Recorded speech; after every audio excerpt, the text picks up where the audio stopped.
사도행전 2장 37절에서 42절까지의 말씀을 이 시간에 함께 보도록 하십시다. 그들이 이 말을 듣고 마음에 찔려 베드로와 다른 사도들에게 물어 이르되 형제들아 우리가 어찌할꼬 하거늘 베드로가 이르되 너희가 회개하여 각각 예수 그리스도의 이름으로 세례를 받고 제사함을 받으라.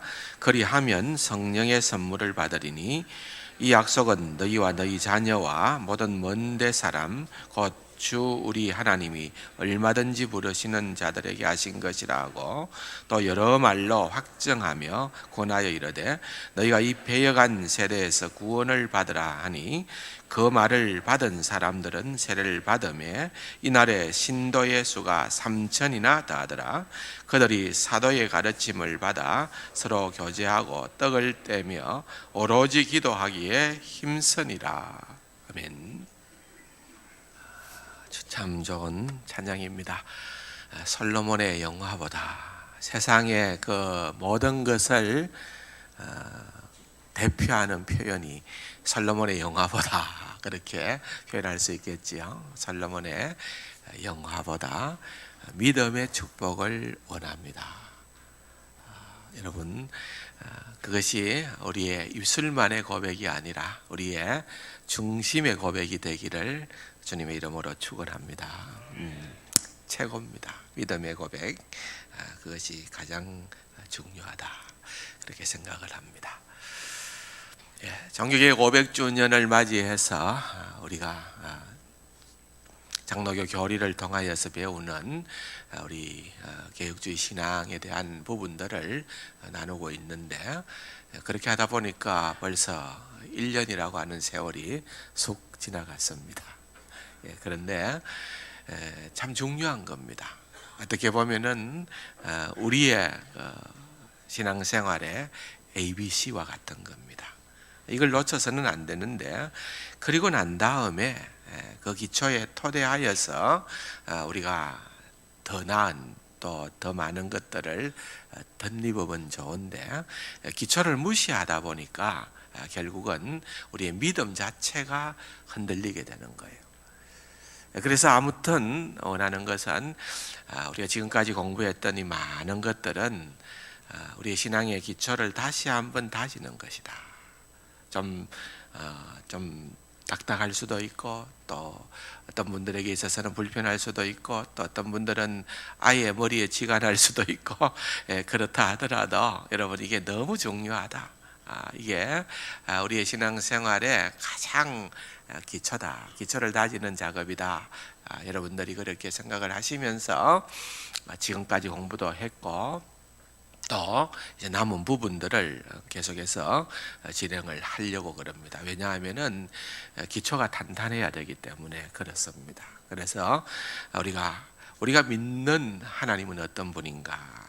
우리 신앙의 본질적인 부분을 공부하기 위해서 사도신경을 나누었습니다.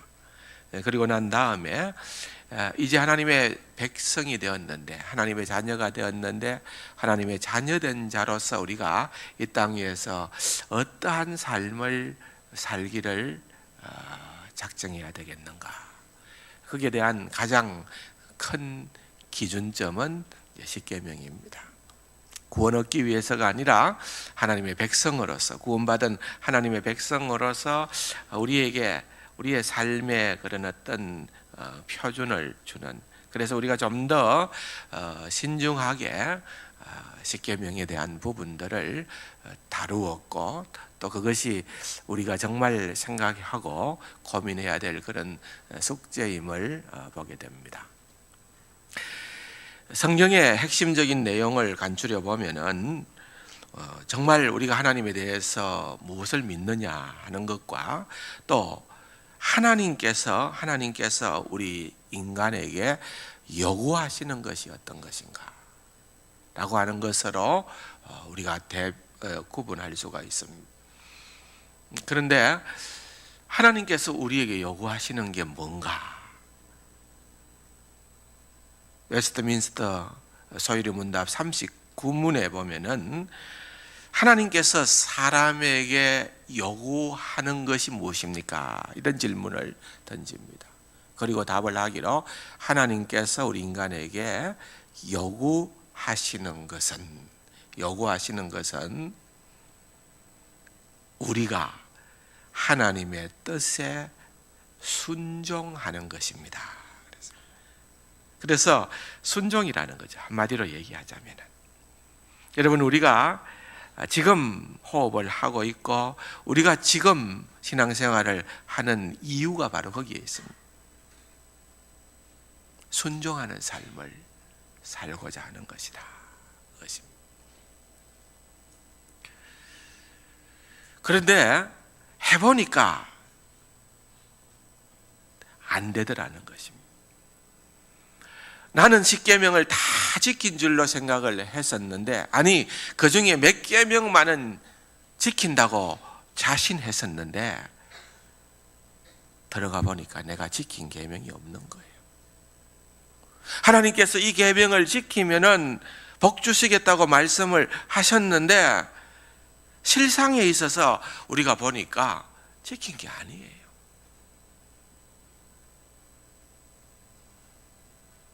절망감입니다. 어떻게 하면 좋아요? 어떻게 하면 됩니까?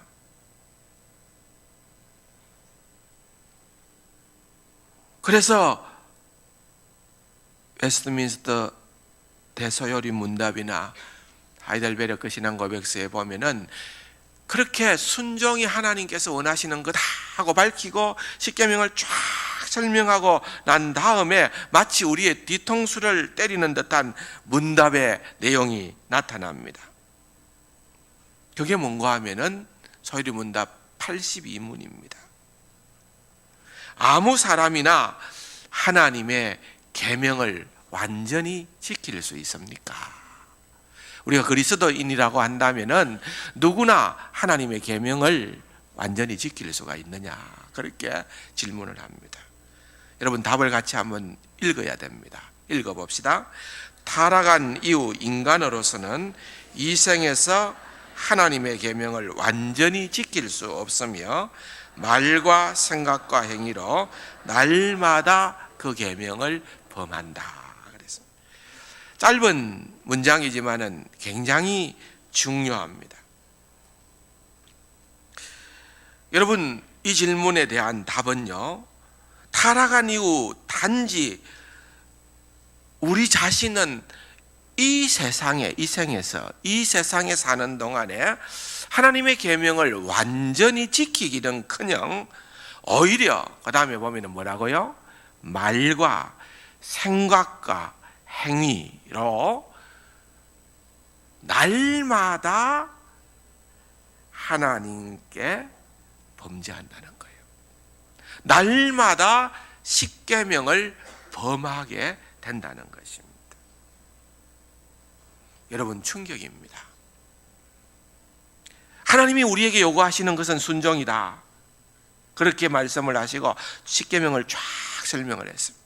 그리고 난 다음에 결론적으로 얘기하는 것은 우리는 그 십계명의 순종의 삶을 사는 것이 아니라 생각과 말과 행동으로, 그것도 어쩌다가 한 번이 아니라 날마다 십계명을 범하는 그런 유약한 존재들이라, 그렇게 얘기하는 거예요.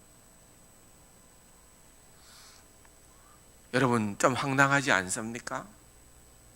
그럼 계명은 뭐냐? 왜 그렇게 하나님께서 그렇게 매주알 고주알 세세토록 상세하게 하나님의 말씀을 우리로 하여금 지키게끔 가르쳐 주는가? 왜 지키지도 못할 계명을 우리에게 주어서 우리로 하여금 무거운 짐을 지는 것처럼 그렇게 우리를 만들어버리고 마느냐?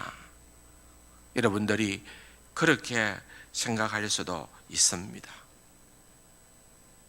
실상 그래요. 하나님의 말씀만 그런 것이 아니라 여러분, 우리가 일상생활을 하는 가운데 우리 자신의 경험으로, 체험으로 봐도 그러하다는 것입니다. 우리가 진짜 몰라서 내가 죄인 아니다 이렇게 큰 소리 칠 수는 있을는지 모르지만은 하나님의 말씀을 깨달아 알게 되어질 때마다 느끼는 것은 나는 하나님 앞에 무한한 죄인이구나. 뭐 죄라고 하는 것을 우리가 자꾸 도덕적인 측면으로 접근을 하다 보니까 나는 도덕적으로 윤리적으로 잘못이 없다 이렇게 큰 소리 치는지 모르지만은 죄라고 하는 것이 그게 아니고 관역을 벗어나는 거예요. 하나님께서 요구하시는 그 순종의 삶을 제대로 살지 못하는 그 모든 것이 죄라는 것이. 누가 하나님께서 요구하시는 그러한 삶을 살아갈 수가 있겠느냐는 것입니다. 아무도 없다는 겁니다. 아무도 없다.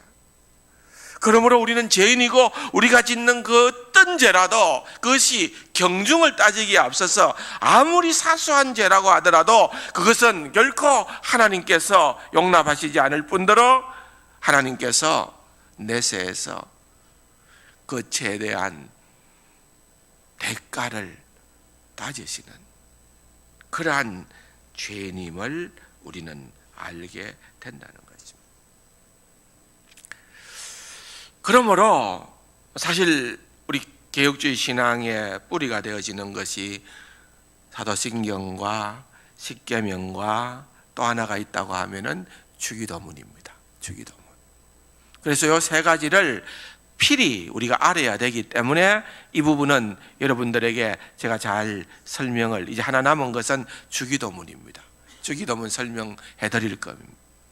그런데 그에 앞서서 우리가 알아야 되는 게 있다는 거예요. 그 뭔가 하는 십계명을 통하여서 우리가 구원에 이를 수가 없다는 거죠. 그래서 이 교리를 만들었던 우리의 신앙의 선배들은 주기도문으로 넘어가기 전에 만든 것이 바로 구원의 교리입니다. 뭐라고요? 구원의 교리. 그러면은 나는 순종치 못하는데 나는 율법을 통하여서 깨닫게 되는 것은 좌절할 수밖에 없는 그런 죄인임을 고백할 수밖에 없는데 어떻게 해요? 어떻게 구원을 얻느냐? 그 구원의 교리의 진수를, 기독교의 핵심을 우리의 신앙의 선배들은 그 다음에서 충분히 다룹니다. 굉장히 중요한 거죠. 구원이 무엇이냐는 거죠. 그래서 조금 전에 우리가 솔로몬의 영화보다 믿음을 갖기를 원합니다. 그래서 구원의 핵심 되어지는 것은 바른 믿음입니다. 바른 믿음, 생명에 이르는 회개. 바른 믿음과 생명에 이르는 이 회개가 우리에게 최고로 중요하다는 거예요. 그런데 그것을 우리가 누리고 살아갈 수 있도록 하나님께서 우리에게 주신 은혜의 방편, 수단들이 있는데 그게 무엇인가 하면은 한번 따라 할까요? 말씀, 기도, 성례. 성례는 뭡니까? 세례와 성찬입니다. 그러므로 하나님께서 우리에게 주신 이 믿음과 회개에 대한 이 본질적인 신앙을 돈독하게 붙들어 주도록 하는 것. 다시 말하면 첫 번째 순종은 우리가 이미 불가능해요. 우리가 우리 스스로의 힘으로 계명을 지켜가는 것은 불가능한데 두 번째 순종의 길을 주님께서 우리에게 기회로 주신 거예요. 그 내용이 구원의 교리예요. 믿음과 회개와 하나님께서 우리에게 은혜의 방편으로 주신 세 가지 말씀과 기도와 성례, 이 부분에 대한 이야기를 우리의 믿음의 선배들은 말씀을 통하여서 살펴본 거예요. 그렇게 살펴보고 난 다음에 아하, 우리가 구원받았다는 확신을 가지고 이제 우리가 우리의 삶을 어떻게 살아가야 할 것인가에 대한 분명한 그러한 기준점을 가지고 그렇게 신앙생활을 하는 그러한 모습을 우리에게 보여주고 있다는 것입니다. 그런 의미에서 우리에게 큰 힌트가 되는 그런 본문의 말씀이 방금 읽어보았던 사도행전 2장에 나타나는 오순절 사건에 대한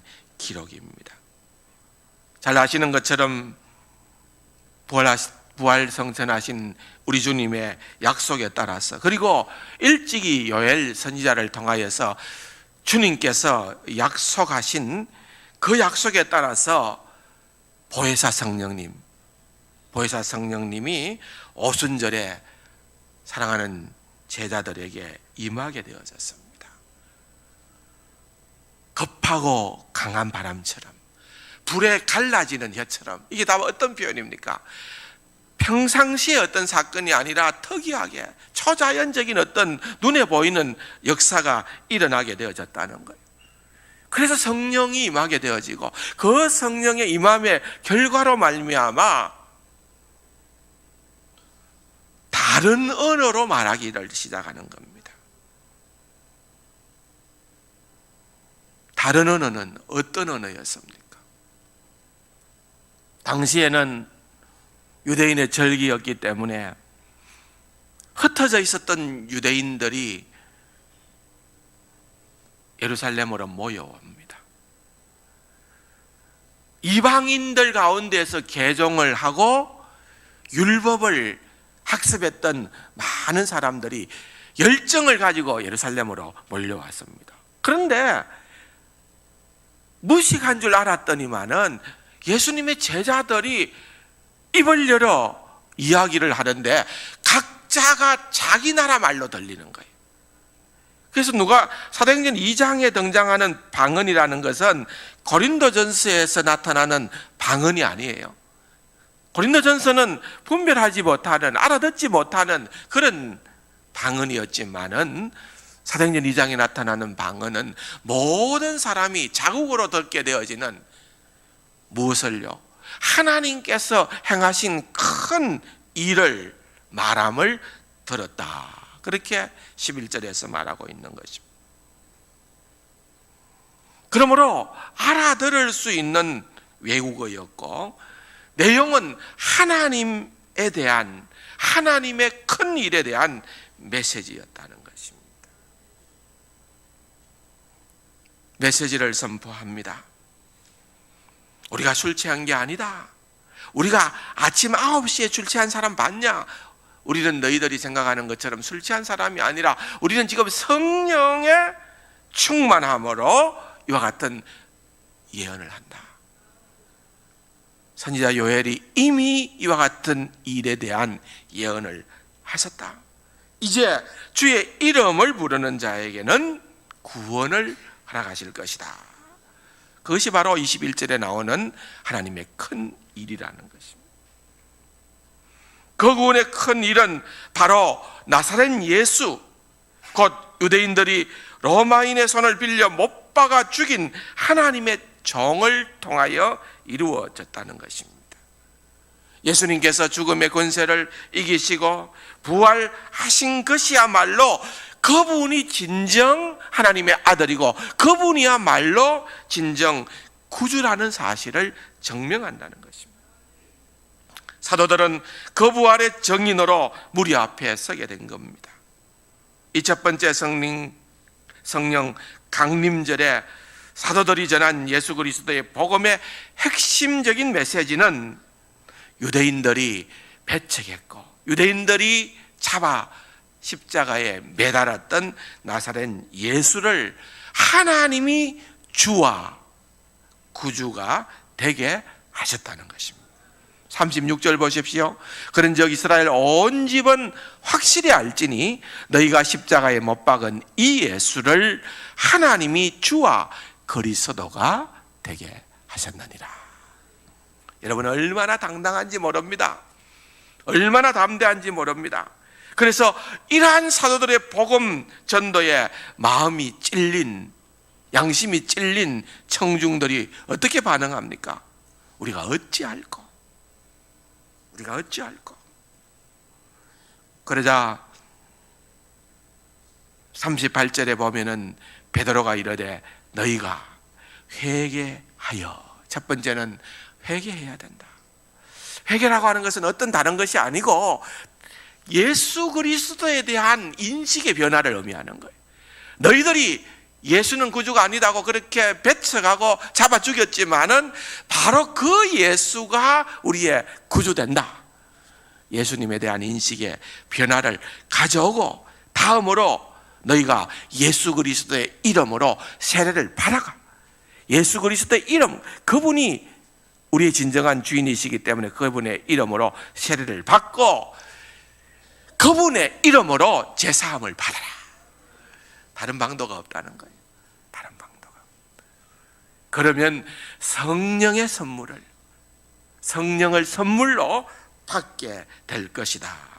그렇게 말씀을 하는 것입니다. 여러분, 예수님의 십자가와의 부활만이 우리를 죄와 사망에서 구원하시는 하나님의 일입니다.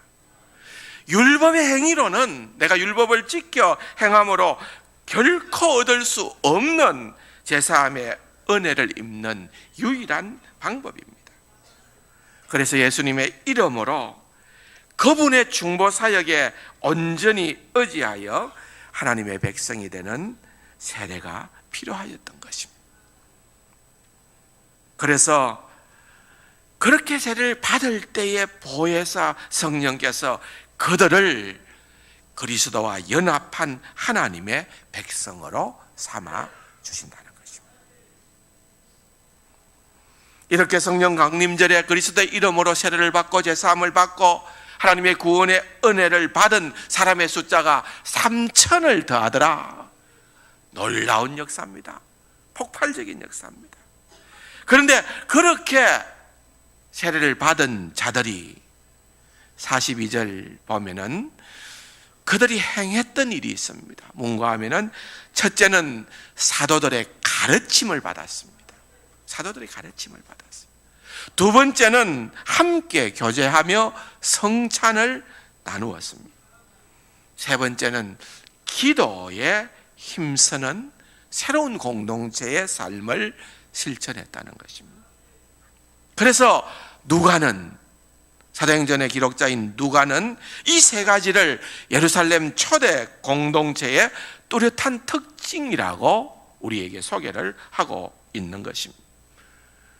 예루살렘 공동체의 특징만일까요? 아닙니다. 오늘 우리가 우리 주 예수 그리스도를 구주로 영접한 창원세관교회 모든 성도님들, 우리 믿음의 공동체, 우리 식구들에게도 동일한 그러한 고백이 있어야 될 줄로 믿습니다. 그래서 우리의 구원은 예수 그리스도로 말미암는다는 거예요. 예수 그리스도로 말미암아 우리에게 이제는 두 번째 순종의 길을 하나님께서 열어 주셨기에 첫 번째로 우리가 해야 할 일은 예수 그리스도를 어떻게 해요? 믿을 것. 예수 그리스도를 믿을 것. 두 번째는 새로운 생명을 주신 그 은혜를 생각하며 회개할 것. 회개할 것.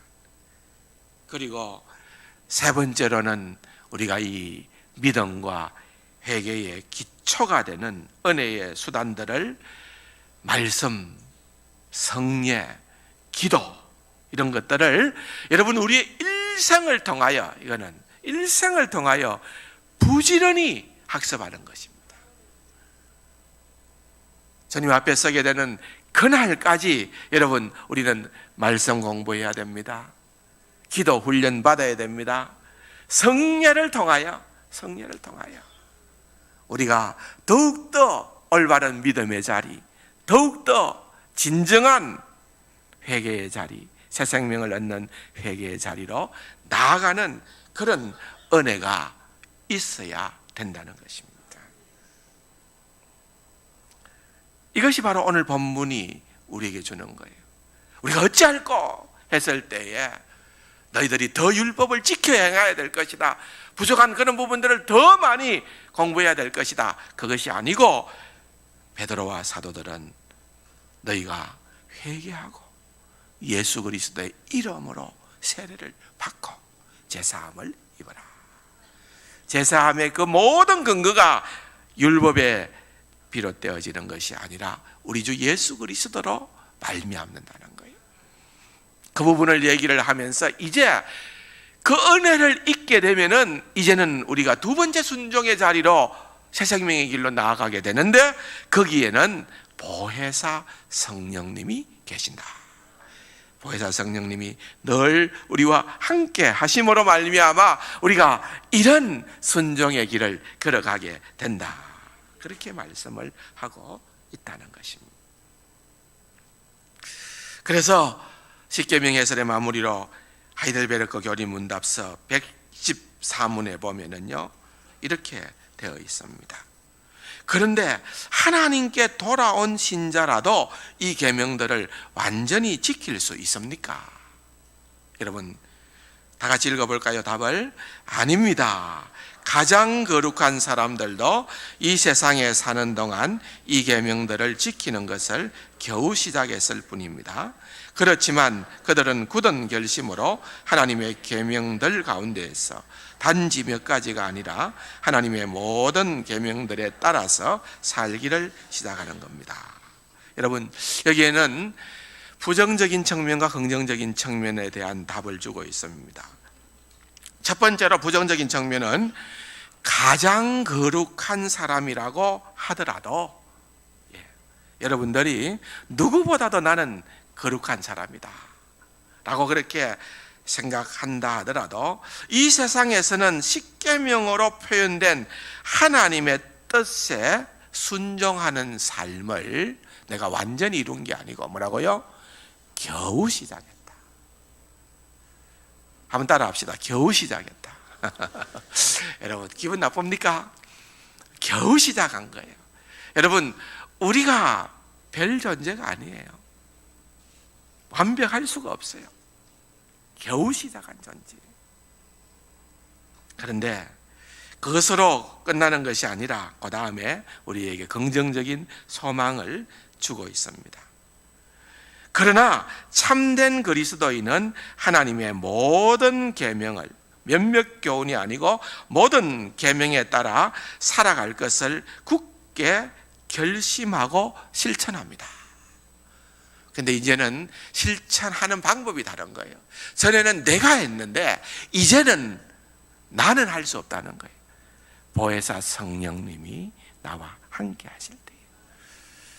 내가 하나님의 말씀이 이제는 나에게 짐이 아니고 나를 행복하게 하고 나에게 무한한 복을 가져주는 영생의 말씀이기 때문에 그 말씀을 어느 하나도 예외 없이 하나님의 말씀을 지켜 순종하는 그런 자리로 나아가려고 그렇게 사모하게 된다는 것입니다. 그 다음에 논리적으로 뒤따르는 의문이 이런 겁니다. 이 세상에서 완전하게 지킬 수 없는 십계명을 왜 그렇게 엄격하게 설교해야 되느냐라고 하는 그런 부분에 대한 질문이 115문에 나타납니다. 여러분 한번 이 세상에서 아무도 십계명을 완전히 지킬 수 없는데 왜 하나님께서는 십계명을 그렇게 엄격하게 설교하게 하십니까? 두 가지 답을 놓고 있는데 먼저 첫 번째 한번 같이 읽어봅시다. 첫째, 평생 동안 우리가 지니고 있는 제약된 본성을 더욱더 깨닫게 하려는 것입니다. 그래서 우리가 그리스도 안에서 제사함과 어려움과 더욱 간절히 구하게 됩니다. 자, 그러니까 여러분 첫 번째 이 율법의 제1기능을 얘기하는 겁니다. 십계명의 제1기능을 얘기하는 거예요. 그것은 뭔가 하면은 우리가 그것을 지킨다는 것보다는 더 중요한 것은 그걸로 말미암아 내가 죄인됨을 깨닫게 되는 거예요. 죄인됨을 깨닫게 되어질 때에 그 율법은 우리를 어떻게 하느냐? 우리를 좌절시키는 것이 아니고 너의 힘으로는 불가능하지만은 구원의 길을 내가 보여주겠다. 예수께로 그리스도에게로 우리를 인도하는 이 역할을 하는 거예요. 이게 몽학선생, 사도 바울이 갈라디아서 3장에서 말하는 몽학선생이라는, 우리는 그 의미를 지금은 잘 모르지만은 그 당시의 문화에서는, 그리스 문화에서는 이 몽학선생이라는 것은 자녀가 16세가 되기까지는 노예지만은 출중한 인물들이 이 자녀가 잘 되도록끔, 귀족의 자녀가 잘 되도록끔 주변에 환경을 만들고 조성하고 학원에 가고 공부도 하고 가르치기도 하고 그렇게 해서 바른 자리에 이를 수 있도록 역할을 한계적으로 하는 그것을 몽학선생이라고 하는 거예요. 율법의 역할은 뭐냐? 예수 그리스도께로 우리를 접붙이는 거예요. 우리의 모든 소망, 구원의 소망, 제사함의 소망, 이 모든 소망이 나로부터 비롯되는 것이 아니라 우리 주 예수 그리스도의 은혜로 비롯된다는 것을 우리에게 보여주는 그 역할을 하는 것이 바로 이 율법의 첫 번째 기능이다. 그래서 우리가 율법을 공부하면서 더 주님을 사모하게 되는 거예요. 주님 밖에는 나의 소망이 없습니다 하고 달려가게끔 되어져 있다는 것입니다. 두 번째 답을 한번 읽어볼까요? 두 번째는 이 세상의 삶을 마치고 목적지인 완전에 이를 때까지 하나님의 형상으로 더욱더 변화되기를 끊임없이 노력하고 하나님께 성령의 은혜를 구하기 위해서다. 두 번째는 무엇인가 하면은 이것은 구원받은 백성으로서 우리가 이제 점점 하나님의 형상을 온전히 회복해 가야 되거든요. 그런 하나님의 형상을 회복해 가는 길잡이가 된다는 거예요. 길잡이가 된다는 거예요. 그런데 이게 우리 힘으로 안 되잖아요. 그러니까 더욱더 성령님의 은혜를 강구하게 된다는 것입니다. 첫 번째 기능은 그리스도께로 인도하는 것. 두 번째 기능은 그리스도인의 진정한 그리스도인의 모습으로 변화되어야 되는데 율법이 그 역할을 한다는 거예요. 길잡이의 역할을 하고 결국은 내 힘으로 할 수 없는 그것을 성령님께서 도와주셔서 하게끔 역할을 하는 그것이 바로 역할이라는 것입니다. 다시 한번 웨스트민스터 소요리 문답 82문에 보면은 아무 사람이나 하나님의 계명을 완전히 지킬 수 있느냐? 타락한 이후 인간으로서 이 생에서 하나님의 계명을 완전히 지킬 수 없으며 말과 생각과 행위로 날마다 그 계명을 범한다고 그랬습니다. 대요리 문답 149문에 보면은 하나님의 계명들을 완전하게 지킬 수 있는 사람이 있습니까? 어떤 인간도 스스로든지 혹은 현세에서 받은 어떤 은혜로든지 하나님의 계명들을 완전하게 지킬 수 없으며 생각과 말과 행동에서 매일 그것들을 어깁니다. 그렇게 말씀을 하고 있는 것입니다. 그러므로 여러분, 소망의 근거는 우리들 자신에게 있는 것이 아님을 믿으시기 바랍니다. 나는 할 수 없어요. 결코 나는 어떤 경우에서도 하나님 앞에서 내 스스로 할 수 있는 것이 없습니다. 그러므로 우리가 계명을 제대로 공부하면은 그 계명 때문에 우리가 보게 되는 분이 오직 예수 그리스도라는 거예요. 구원의 교리는 우리로 하여금 예수 그리스도께로 인도하는 그와 같은 역할을 한다는 것입니다. 웨스트민스터 대교리 문답 152문을 보겠습니다. 모든 죄는 하나님의 손에서 무엇을 받기에 합당한가 그랬습니다. 한번 읽어볼까요? 모든 죄는 아무리 적을지라도 하나님의 주권과 선하심과 거룩하심 그리고 그의 공의로운 법을 대항하는 것이기 때문에 현세와 넷세에서 그의 진노와 저주를 받기에 합당하며 그리스도의 피가 아니고서는 결코 속죄될 수가 없다. 시간 관계상 앞에 좀 많은 부분들을 생략했지만은 그 죄는 우리가 하나님 앞에서 해결해야 될 그 죄는 너무나도 다양한 죄입니다.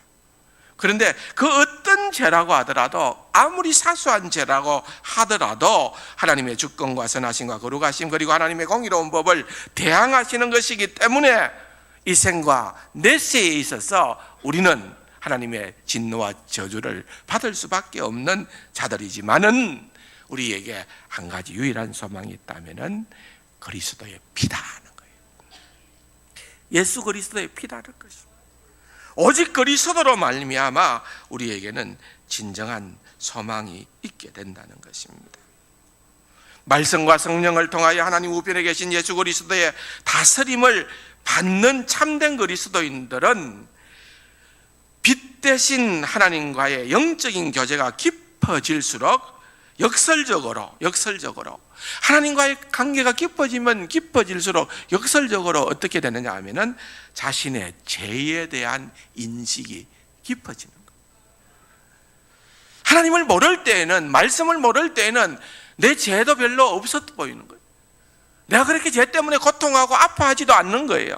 근데 여러분, 밝은 빛에 나아가면 나아갈수록 더러워진 옷에 많은 먼지가 더 선명하게 드러나는 것처럼, 여러분, 우리가 신앙생활을 하면서 말씀을 더욱더 공부하고 말씀의 비밀을 깨달아 가고 하나님을 더 깊이 알아가면 알아갈수록 우리가 느끼는 것은 내가 정말 내 자신으로는 어떤 소망도 기대할 수 없는 죄인이었구나. 그걸 알게 된다는 거예요. 오직 예수밖에는 없구나. 오직 예수 그리스도의 보혈의 공로, 그 피만큼 우리를 구원하는 것이고, 따라서 여러분 신앙생활을 하고 더욱더 성숙한 그리스도인의 삶이 되면은 점점 교만이 아니라 뭐요? 겸손해지는. 벼는 익을수록 고개를 숙인다고 그래서, 신앙이 더 깊어지면 깊어질수록 여러분, 저 사람은 형편없어, 저 사람은 진짜 왜 저렇게 신앙생활해, 말도 안 돼, 그게 아니라 자신이 더 부족함을 깨닫게 되는 겸손한 자리에 이르게 되는 겁니다. 여러분, 기독교 신앙은 역설적인 신앙입니다. 신앙이 깊어지면 깊어질수록, 내가 주님을 더 알아가면 알아갈수록 우리가 할 수 있는 고백은 내 자신을 자랑하는 것이 아니라 나의 소망은 오직 예수밖에는 없음을 고백하는 것입니다. 사랑하는 성도 여러분, 이것이 바로 우리가 할 수 있는 삶의 태도라는 것입니다. 주님 앞에서 더욱더 우리에게 주신 은혜의 방편들, 여러분, 하나님께 주신 선물이라는 말이에요. 그게 뭐라고요? 말씀과 기도와 성례. 공부할 겁니다. 말씀과 기도와 성례를 통하여서 여러분 매일매일 더욱더 회개의 자리에 이르고 믿음의 더 강한 자리에 서는 귀하고 복된 우리 세관 가족들이 될 수 있기를 주님의 이름으로 축원합니다. 좋으신 아버지 하나님, 은혜와 사랑을 감사드립니다. 영원히 죽을 수밖에 없는 우리들을 살려주심을 감사드립니다.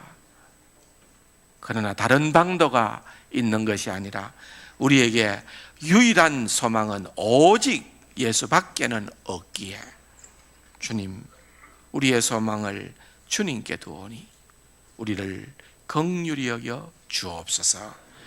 오직 예수의 믿음으로 우리의 남은 일생을 살아갈 수 있게 하여 주옵소서. 예수님의 이름으로 감사기도 드립니다. 아멘.